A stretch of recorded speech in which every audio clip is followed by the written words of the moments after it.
The Federal Reserve, the central bank of the United States, has played a pivotal role in shaping the nation's economic landscape, from its founding at Jekyll Island in 1913 to the 2007-2008 financial crisis, and most recently, the COVID-19 pandemic. The Fed's policies have evolved to address the unique challenges of each era. Join us as we explore the Federal Reserve's response to these major economic crises. In the years leading up to the Great Depression, the Federal Reserve made significant policy decisions aimed at subduing the speculation in the securities market. The main way they went about this was raising interest rates, which would slow down the speculation. By raising interest rates, it became more expensive to borrow money. As the economy began to show signs of instability, the Fed continued to limit the money supply, which inadvertently led to severe deflation. In modern times, many are scared of inflation, but being that the US dollar is a fiat currency and not based on anything other than your trust in the US government, some inflation is inevitable. However, deflation is worse as it makes debt more expensive to pay off, which is problematic in a debt-driven economy. Within the Federal Reserve, opinions diverged on how to address the growing crisis now called the Great Depression.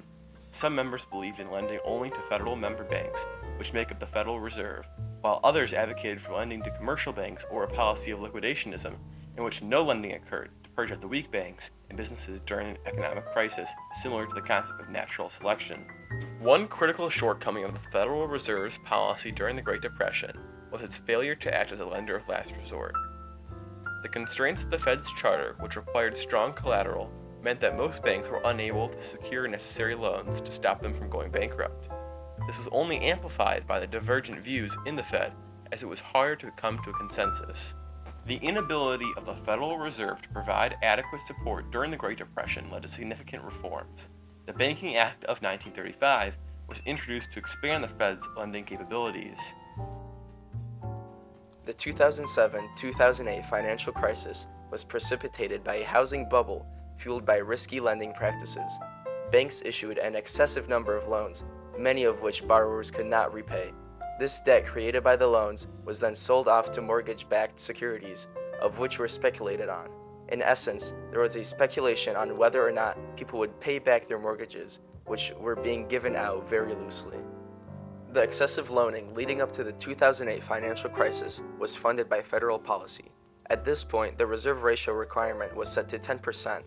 So if you deposit $10,000, then the bank loans out $9,000 of those dollars for someone to buy a car. This process repeats as a car dealership deposits $9,000, which means the bank can lend $8,100. This becomes a cycle which ends with your initial $10,000 becoming $100,000. In response to the 2008 financial crisis, the Fed continued to use the Taylor rule, which regulates the short-term interest rate to stabilize the economy and the rate of inflation. But what were to happen if you can't lower the interest rate much further? During the response to the 2008 financial crisis, the Fed funds rate maintained below 1% interest rate. Now what happens if you want to further stimulate the economy and the interest rates are near zero? To stabilize the economy, the government printed over $181 billion in new bills. However, the bills they printed in cash do not compare to the measures they took with quantitative easing. During ZIRP, or zero interest rate policy, the Fed decided to use an experimental financial instrument called quantitative easing. Quantitative easing is a process in which the Fed buys large amounts of publicly traded assets, such as bonds or mortgage-backed securities, to inject money into the economy. From the beginning of quantitative easing in 2005 to 2012, the Fed's asset sheet increased from $900 billion to $2.5 trillion. Arguably, QE did pull the US out of the 2008 financial crisis, but QE quickly became an addiction. Since 2008, most attempts to end QE were unsuccessful as they caused a significant drop in the stock market. This fueled the Fed's addiction to QE. Leading up to the era of COVID-19, the Fed's balance sheet read between $4 and $5 trillion. However, massive global health crisis. Yeah, we are here tonight because of the violent market reaction to the very real threat the coronavirus is about to impact this country in ways we have never seen before. The pandemic sparked a third round of quantitative easing, which doubled the Fed's balance sheet from $4.5 to $9 trillion in just 1 year. Yet this did not mark the end of policy changes for the Fed during the pandemic. Under the radar, amidst the pandemic craze, the Fed eliminated the reserve requirement, which previously mandated that banks keep a portion of deposits as cash. This change aimed to maximize lending capacity and stimulate the economy. However, this poses an issue. The money supply is equal to the monetary base divided by the reserve ratio. When dividing the pass ratio of 10% or 0.1, you get into the 10x multiplier. Yet you can't divide by 0. Could this lead to an infinite money supply? Likely not. Although in theory, the banking system as a whole could just create infinite loans because they could lend out the same 10,000 as 10,000 and then loan out that 10,000. Banks still do operate with a cash reserve. All that has happened, really, is the reserve ratio is no longer a required amount or percentage. To better understand the significance of this change, we reached out to our fellow economist and good friend, Benjamin Friedman, the professor of political economics at Harvard.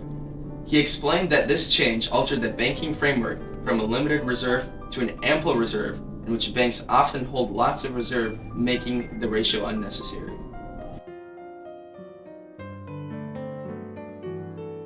Throughout its history, the Federal Reserve has adapted its policies to meet the needs of the nation during times of economic turmoil, from the Great Depression to the housing crisis and the COVID-19 pandemic. The Fed's actions have shaped the course of American economic history. As we look back at how the Federal Reserve responded to the crises that we examined, it is hard to know if a different solution would have led to a better outcome, as there are many factors at play. What we can confidently say is that the policies and actions taken in more recent history, such as quantitative easing, have likely contributed to the rampant inflation, especially in the housing market. Give me